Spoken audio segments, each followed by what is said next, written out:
নমস্কার, আদাব। Crime petrol দস্তাকে আপনাদের সকলকে স্বাগত।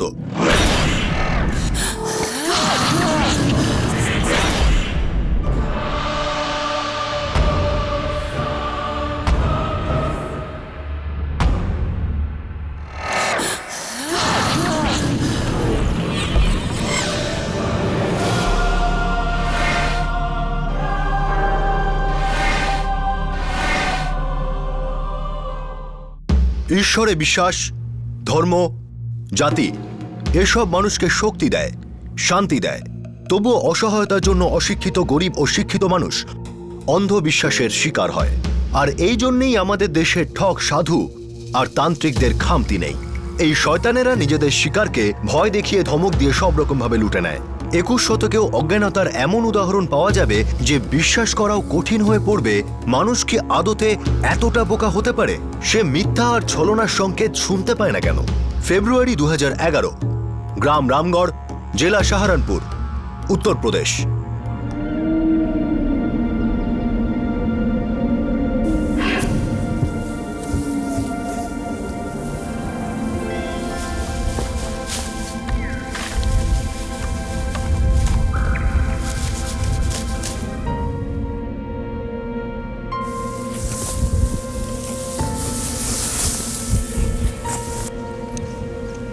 সূর্যর বাবা, ও সূর্যর বাবা, খাবারটা খেয়ে নাও তো, নাহলে ঠান্ডা হয়ে যাবে। হ্যাঁ আসছি। তাড়াতাড়ি এসো।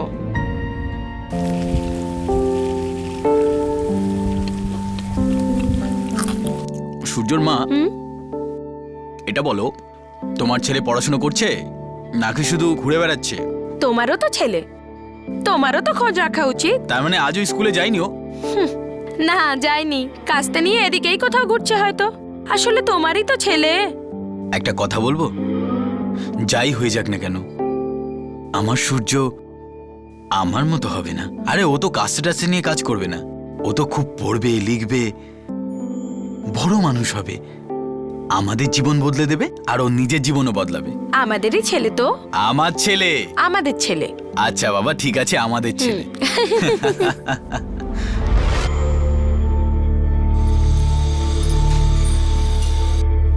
আরে তুমি এসে গেছো? হ্যাঁ, এই নাও, রেখে দাও। দাও।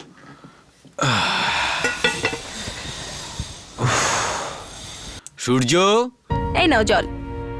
এই সূর্য, এ উত্তর দিচ্ছে না কেন? বাড়িতে থাকলে তবে তো দেবে। সন্ধে হয়ে এসেছে, এখনো কেউ দৌড়ঝাঁপ করে চলেছে? সন্ধে তো রোজই হয়। রেখা, সূর্য না তোমার জন্যই বিগড়চ্ছে। আমি বিগড়চ্ছি? তাহলে আমি শুধরাবো। এখন জল খাও।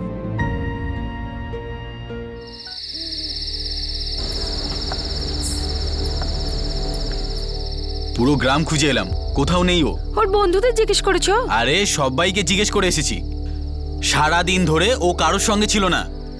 এখন তুমি বলো ও কোথায় গেল? সূর্য, সূর্য, সূর্য, এই সূর্য, আমাদের গলা শুনতে পাচ্ছিস? সূর্য, সূর্য, সূর্য, সূর্য, সূর্য, সূর্য, সূর্য, সূর্য। আমার পুরো বিশ্বাস আছে আমার সুরজ নিশ্চয়ই আসবে।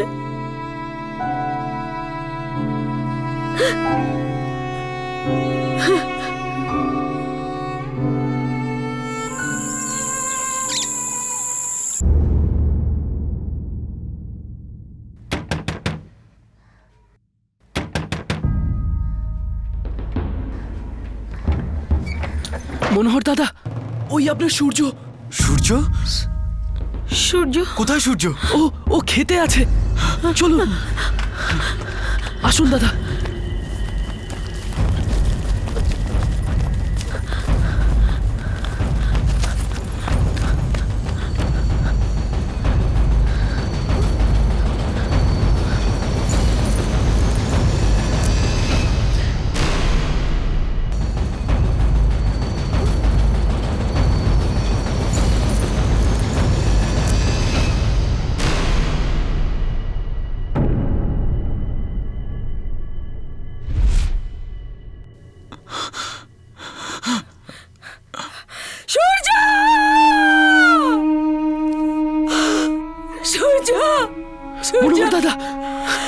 এটা কি হলো আমার ছেলে? আরে এই বাবু, এই সূর্য দেখ না আমি এসেছি। মনোহর দাদা, এই সূর্য!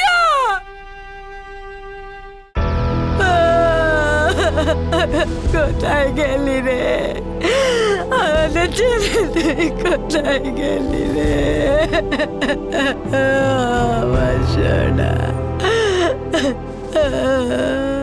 কোথায় গেল গো? কি হয়েছিল? কালকে সকালে সূর্য বাড়ি থেকে বেরিয়েছিল, অনেক খুঁজেছি কিন্তু কোথাও পাইনি। আর যখন পেলাম তখন এই অবস্থায় সাহেব।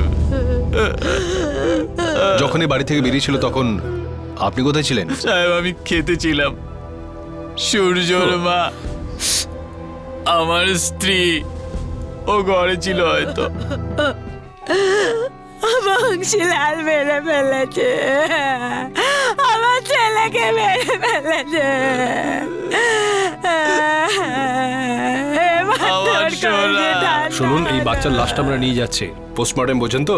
হ্যাঁ সাহেব। বাচ্চার মা এই ধাক্কাটা সামলে উঠলে ওনাকে থানায় নিয়ে আসবেন। কিছু জিজ্ঞাসাবাদ করতে হবে। আগে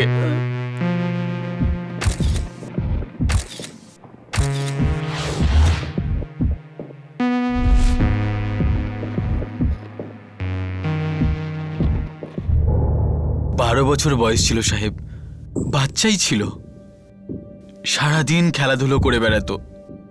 সকালে উঠেই বলল, মা আমি খেলতে যাচ্ছি। মা আমি খেলতে যাচ্ছি। না খেয়ে যাবি? যদি খিদে পায় সব আম পেড়ে খেয়ে নেব। আম গাছের নামও নিবি না তুই, খবরদার। মা একবার পড়েছি, বারবার কি পড়ে যাব? বাজে বকবক করিস না, নে দুধ খেয়ে নে। না, দুধ আমার ভাল লাগে না। দুধ না খেলে গায়ে জোর হবে কি করে? গাছে কি করে চড়বি? খেয়ে নে। শোনা আমার, খুব ভালো। এবার যা, সাবধানে চড়বি। হ্যাঁ, আরে আমায় আদর তো করে যা। মা আমি বড় হয়ে গেছি। হ্যাঁ হ্যাঁ, একটু বেশিই বড় হয়ে গেছিস। দেখ দেখ, তোর গোঁফও বেরিয়ে গেছে। বাচ্চা রোজ বাড়ি থেকে কাস্তে নিয়ে বেরোতো? হ্যাঁ সাহেব, ওর কাছতে খুব ভালো লাগতো। ওর বাবাকে নকল করতো। কারোর সঙ্গে শত্রুতা ছিল? না না সাহেব, সারা গ্রামের সঙ্গেই আমার খুব ভালো সম্পর্ক। এই বংশীলালকে? আর আপনি চেঁচিয়ে চেঁচিয়ে বলছিলেন যে বংশীলাল মেরে ফেলেছে আমার সূর্যকে। কে ও? ও আমার খুড়তুতো ভাই সাহেব। হ্যাঁ সাহেব, ব্যাস একবার জমির জন্য কিছু কথা কাটাকাটি হয়েছিল। আর যা কথা বলার আছে পোস্টমর্টমের পরেই হবে।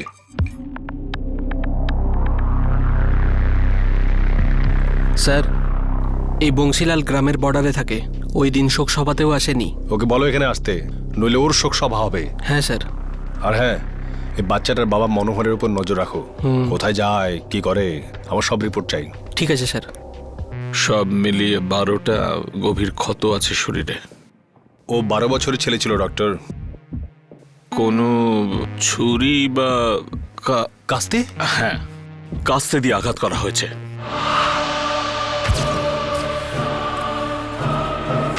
হ্যাঁ ডক্টর, ছেলেটা বাড়ি থেকে কাস্তে নিয়ে বেরিয়েছিল। এই 12টা ক্ষতর বাইরেও আরো কিছু আছে যেটা ধরা যাচ্ছে না। কি? একটা ক্ষত আরো আছে মাথার পেছন দিকে, অদ্ভুত ধরনের। ক্ষত 12 বদলে 13, তাতে অদ্ভুতের কি আছে? ঘাড়ে ক্ষত করার পর ভেতর থেকে সমস্ত মাংসপেশি বের করা হয়েছে। এটা কোনো সাধারণ মার্ডার নয়, এই মার্ডারটা অদ্ভুত।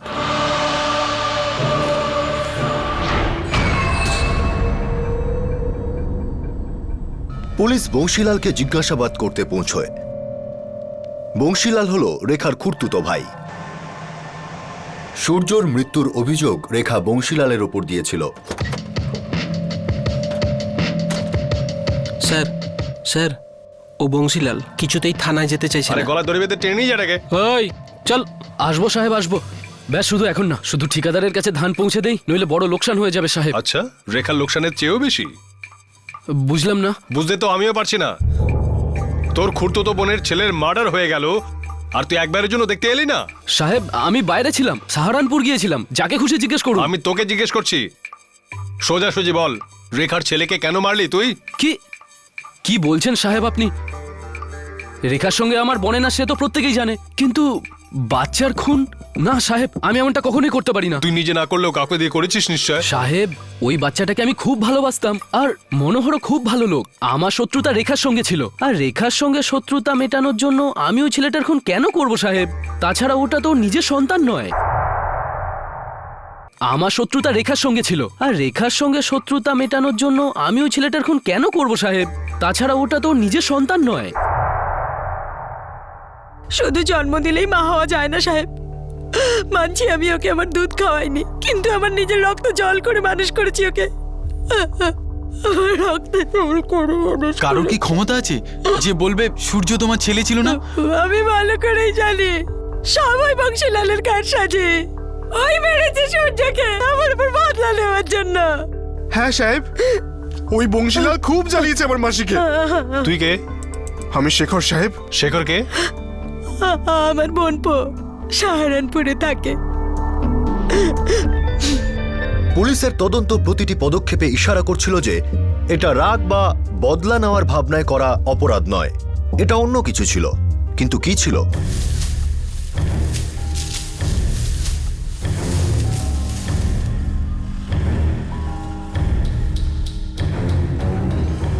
দেখো দেখো। স্যার, স্যার বংশীলাল সত্যি বলছে, খুনের দিনও সারাক্ষণ সাহারানপুরেই ছিল। আম গাছটা এখান থেকে খুবই কাছে। সূর্যকে প্রথমে এখানে নিয়ে আসা হয়েছে, তারপর বোধহয় মারা হয়েছে। স্যার ওই দিন এখানে কেউই ছিল না। সেই জন্য তো এখানে নিয়ে আসা হয়েছিল। খুনি খুব চালাক ছিল, ও জানতো যে এই জায়গাটায় কেউ যাওয়া আসা করে না, খুবই সেফ জায়গা এটা। স্যার গ্রামের কোনো লোক মারেনি তো? গ্রামের লোক কেন মারবে? আর কিভাবে? ওই লাশটাকে দেখে তো মনে হচ্ছে যে কোনো জানোয়ার এসে গলা কামড়ে দিয়েছে। আচ্ছা, মনোহর আর রেখার কাহিনী সম্পর্কে কিছু জানা গেল? হ্যাঁ স্যার, বাচ্চাটা হলো মনোহরের প্রথম স্ত্রীর, যে মারা গেছে, আর এটা রেখারও দ্বিতীয় বিয়ে। মনোহর আর রেখার কোনো ছেলে মেয়ে নেই? আজ্ঞে না। গ্রামের লোকেরা মনোহরকে খুবই মানে।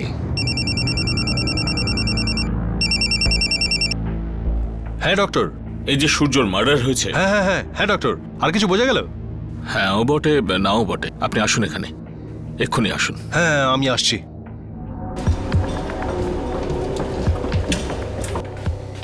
আসুন। হ্যাঁ ডক্টর।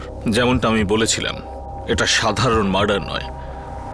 মাথার পেছনে যে আঘাত করা হয়েছে, এই 12টা ক্ষতের তুলনায় বেশ গভীর আর ভীষণ নিখুঁতভাবে করা, যেন কারো পাকা হাতে কাজ করেছে।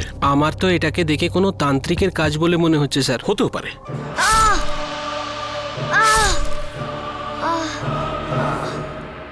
ঘাড় থেকে যে মাংস গায়েব, সেটা খুনের পর বের করা হয়েছে। ছেলেটা বাঁ হাত ব্যবহার করত, রোজ কাস্তে চালাতো। এতে হাতের তালুতে দাগ থেকে যায়। এই যে। ঠিক বুঝলাম না ডক্টর, আপনি কি বলতে চাইছেন? বাঁ হাতি লোকেদের কাস্তে আলাদা হয়, এটা সেগুলোর মধ্যে নয়। এটা ডান হাতি লোকেদের কাস্তে। আচ্ছা আচ্ছা, মানে আপনার হাতের এই কাস্তেটা এই বাচ্চাটার নয়?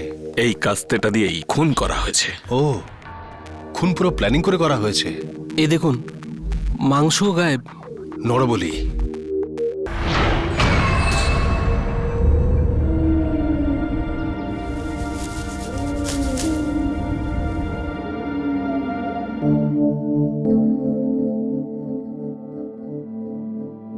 আরে এই সূর্য, আমার সাথে আয়, রুটি খেয়ে নে।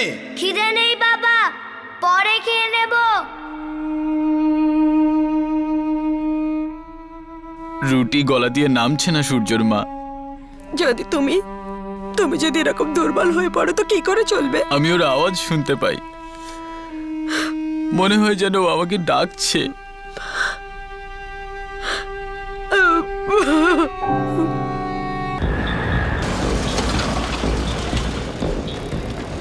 চল। এলাকায় ঘুরে বেড়ানো প্রত্যেক সাধু বাবা, ওঝা, তান্ত্রিক সবাইকে জিজ্ঞাসাবাদের জন্য আটক করা হলো। বলো। বাবা, আমরা লোকেদের জীবনে সুখ শান্তি দিয়ে থাকি, আমরা কারো জীবন নিই না। অমর, ইয়েস স্যার। এদের সবাইকে নিয়ে যাও, আর আমাদের স্টাইলে সুখ শান্তি দিয়ে দাও। সবকিছু নিজে থেকে উগড়ে দেবে। সাহেব, নরবলি আমাদের বশের মধ্যে নয়, অনেক শক্তি চাই এর জন্য। আমাদের মধ্যে কারোর এই ক্ষমতা নেই যে এসব করব। শক্তি, ক্ষমতা, অমর, ইয়েস স্যার। এদের সবাইকে আমাদের ক্ষমতা বুঝিয়ে দাও আর আমাদের শক্তিও। তিওয়ারি চল রে। আমাদের বিশ্বাস করুন সাহেব, এসব আমাদের ক্ষমতার মধ্যে নেই। তাহলে কার ক্ষমতা আছে? সাহেব, পুরো সাহারানপুরে একজনই আছেন, ভুজঙ্গ শাস্ত্রী বাবা।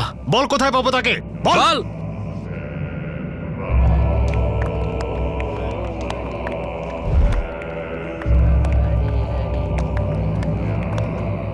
ভুজঙ্গ শাস্ত্রী শুধু এই গ্রামেরই নয়, বরং আশপাশের সব গ্রামের নামজাদা তান্ত্রিক ছিল।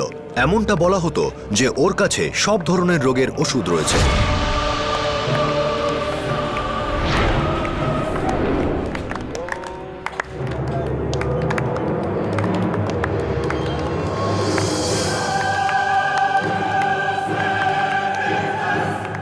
আয় ওঠ। আরে আরে কি হচ্ছে সব? বাবাকে ধরেছে কেন? এ পুলিশ কেন? আমার আর দেবতাদের মধ্যে সংযোগ ভঙ্গ করা উচিত হয়নি আপনার। ক্ষমা চাইছি বাবাজি, আমাদেরও দেবতার থেকে সাহায্য চাই, আর আপনাকে ছাড়া তো এই কাজ করা আমাদের পক্ষে সম্ভব নয়। চলুন আমাদের সঙ্গে। এটা ঠিক নয়, অন্যায় এটা। কি ঠিক নয় আর কার সঙ্গে অন্যায় হয়েছে সেটা আপনি পরে বুঝতে পারবেন। চলুন আমাদের সঙ্গে। আমাদের বাবাজির ওপর অভিযোগটা কি? ওনার ওপর অভিযোগ যাই হোক না কেন, আমি আপনাদের সবাইকে ধরে নিয়ে যেতে পারি যদি আমার কাজের মধ্যে আপনারা বাধা দেওয়ার চেষ্টা করেন তো। চলুন বাবাজি। কিন্তু আপনি বাবাজিকে নিয়ে যেতে পারবেন না। এই সব কটাকে সরাও।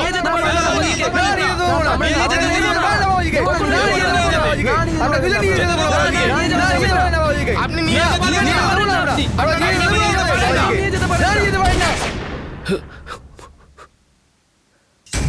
পরের গুলিটা কিন্তু হাওয়াতে চালাবো না, এরপরে বেশ কিছু গুলি চলবে। এই সরাও সব কটাকে। এই চল চলো। চল। এই চল চল চলো চল সব, পেছন চলো। সর। এই সরা। মেরে ফেলি বাচ্চাটাকে। মারা হয়নি একে, ব্যাস শুধু আহুতি চড়ানো হয়েছে। খুব তাড়াতাড়ি ফিরে আসতে চলেছে, কোনো গর্ভের জন্য অপেক্ষা করছে। বাজে কথা বলা বন্ধ কর। বল, কি হত্যা করেছে এই বাচ্চাটাকে? এটা হত্যা নয়, বলিদান। হরি বল, হরি বল। বল বল শিকির, বল কে মেরে চলে, বল। এই বল, ওঠ ওঠ। এই বলি একজন মহিলার জন্য চড়ানো হয়েছিল, এমন এক বেচারির জন্য যার কোল বহু বছর ধরে খালি ছিল। এই বলি দিয়ে ওই মহিলার গর্ভ সঞ্চার করেছি। এটা আপনাদের বোঝা সম্ভব নয়, এটা দেবতার বরদান। দেবতার বরদান? চল। এই, দেবতার বরদান, চল। এটা আমাদের বরদান। চল, নাম বল সেই মহিলার, নাম বল। শেষ পর্যন্ত ও ওই মহিলার নাম বলেই দিল, যে মা হওয়ার জন্যে এক সরল বাচ্চার নির্দয় হত্যা করাতে রাজি হয়ে গিয়েছিল। এই মহিলা ওই 12 বছরের সূর্যকে খুব ভালোভাবে জানতো, বোধহয় সবচেয়ে ভালোভাবে।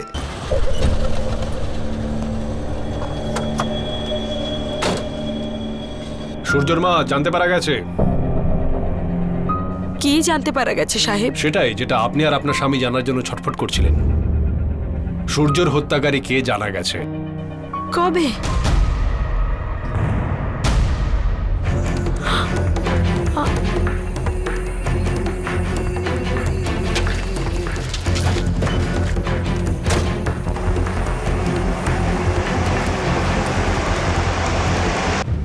মনোহর দাদা! আরে হ্যাঁ, কি হয়েছে? এখানে আমি। ও মনোহর দাদা! দাদা, সর্বনাশ হয়ে গেছে দাদা। রেখা বৌদিকে পুলিশ ধরে নিয়ে যাচ্ছে আর ওনাকে থানায় নিয়ে যাচ্ছে। কি?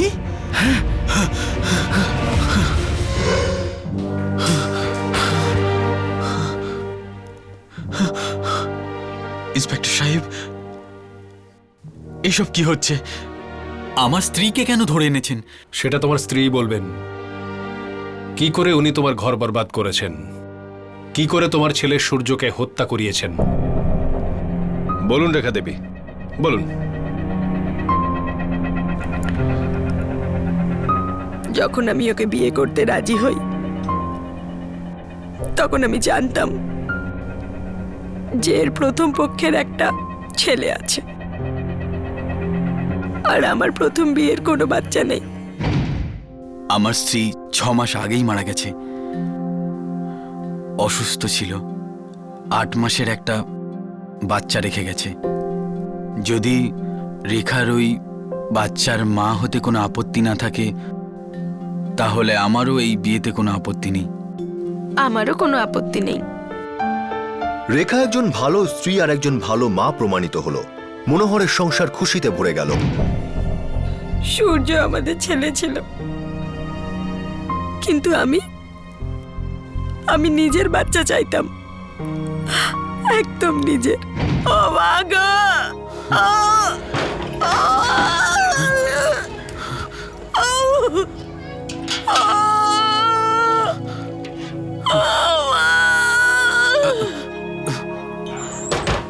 রেখা আর মনোহর বাচ্চা জন্মানোর জন্য অনেক চেষ্টা করে, কিন্তু সব চেষ্টা ব্যর্থ হতো। এমনটা একবার নয়, দুবার নয়, বরং 6 বার হলো। বাচ্চা জন্ম দেওয়ার কষ্ট রেখা আর মনোহর দুজনকেই কুড়ে কুড়ে খাচ্ছিল। রেখা বোন, হ্যাঁ, খুব খারাপ লাগলো শুনে। কি শুনে দিদি? আমার স্বামী আমাকে সবকিছু বলে দিয়েছে। কি বলেছেন উনি? এটাই যে তোমার স্বামী মনোহর দাদা তৃতীয়বার বিয়ে করতে যাচ্ছেন।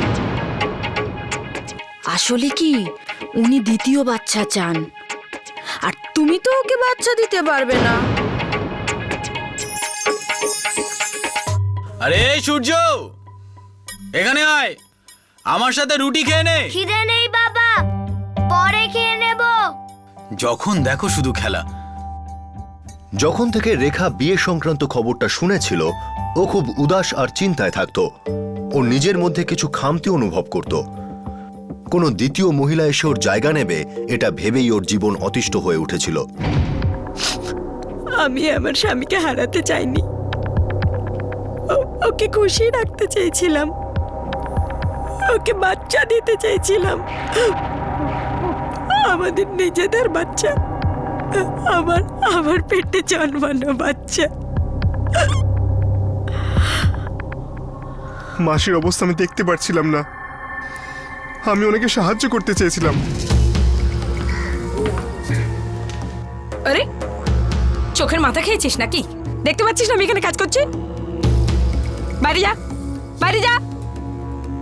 এরপর যদি বল এখানে আসে না, কেটে রেখে দেবো। যখনই দেখো তখনই হুল্লোড় বাজি।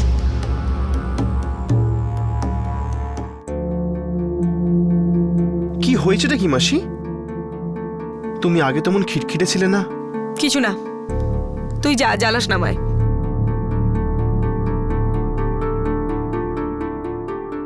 তুমি ঠিক নেই মাসি, আর এই বিষয়টা আমায় খুব চিন্তায় ফেলেছে।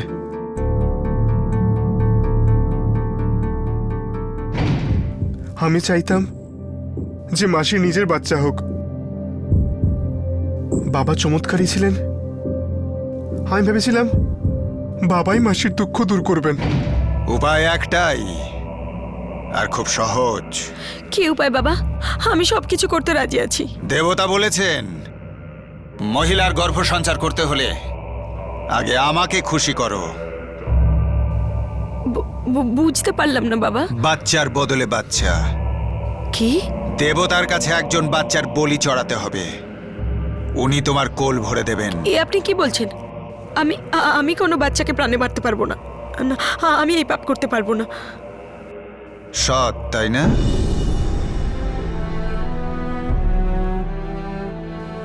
হ্যাঁ, কিন্তু নিজের ছেলের মতোই। মতন নয় তো? নিজের ছেলের চেয়েও বড়। তাহলে তুই আমার কাছে এসেছিস কেন? থাক নিজের ছেলের সঙ্গে, তোর কোল কখনোই ভরবে না। আরে ভাবিস না মেয়ে, কারো প্রাণ নেওয়া হচ্ছে না। ব্যাস এই প্রাণ এই বাচ্চার শরীর থেকে তোর গর্ভে চলে যাবে, তারপর এই বাচ্চা তোর গর্ভ থেকে জন্ম নেবে। সব হিসেব নিকেশ সমান। 12 বছরের, তাই না? শরীরে 12টা আঘাত হবে। কি? সব গভীরতাকে মিলিয়ে একটা গভীর আঘাত হবে, ততটাই মাথার পিছন দিক থেকে। আর গলার পিছন থেকে খানিকটা মাংস দেবতাকে ভোগ দেওয়া হবে।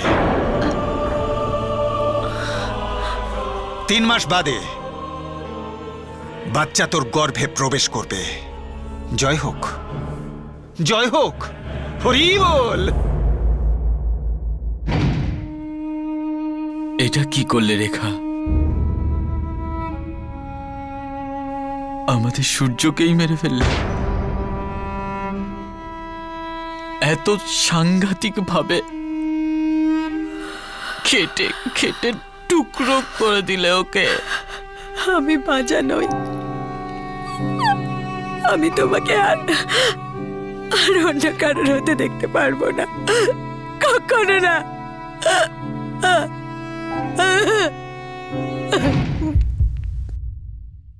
আর কোনো ভাবাভাবি নয় মাসি, কাল করেই ফেলি। আমার খুব ভয় করছে। আরে বাবা কথা দিয়েছেন, তুমি মা হবে মাসি, আর এই বাচ্চারই মা হবে, আর কিচ্ছু ভেবো না।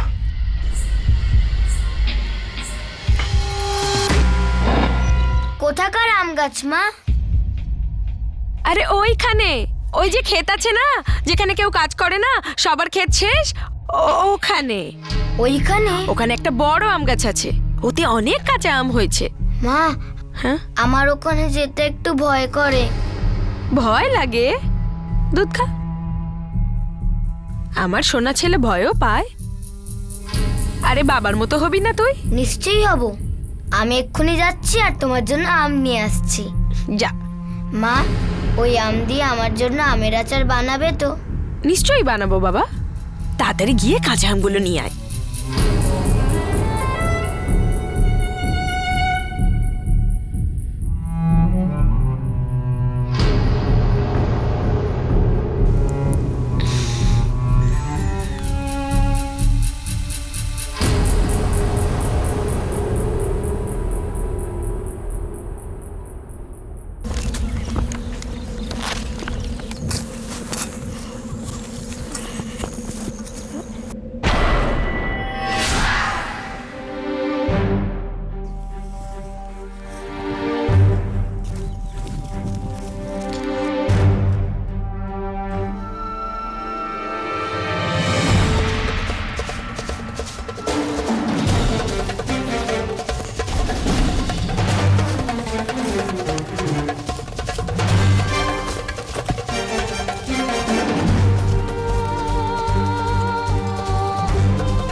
শরীরে 12টা আঘাত হবে,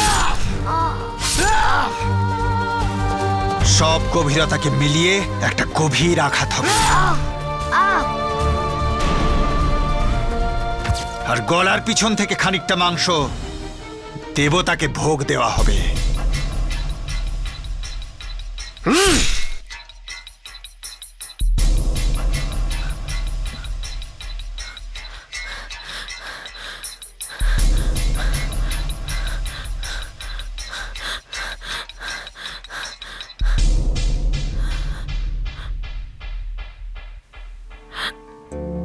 সূর্য এখনো মরেনি মাসি, শুধু শ্বাস আটকে আছে।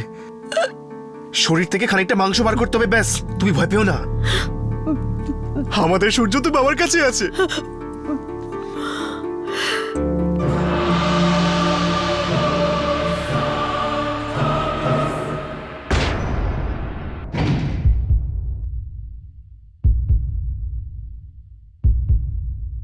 তবর এদের সবার স্টেটমেন্ট রেকর্ড করে নাও, কাল এদের সবাইকে কাছারিতে নিয়ে যেতে হবে। নিয়ে যাও। ইন্সপেক্টর সাহেব, 3 মাসের মধ্যে বাচ্চা এই মেয়ের কোলে ফিরে আসবে। দেবতার কোপ মাথায় নিও না ইন্সপেক্টর সাহেব, নিয়ে যাও। হত্যা হয়নি।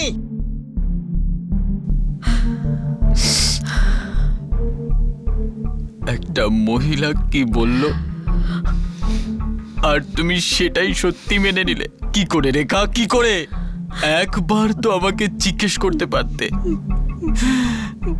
আরে আমি কোনো দ্বিতীয় বিয়ে করতে যাচ্ছিলাম না রেখা, আমি তো তোমাকে খুশি দেখতে চেয়েছিলাম, তোমাকে আর সূর্যকে খুশি দেখতে চেয়েছিলাম আমি। আর তুমি তো সূর্যকেই মেরে ফেললে রেখা, সূর্যকেই মেরে ফেললে।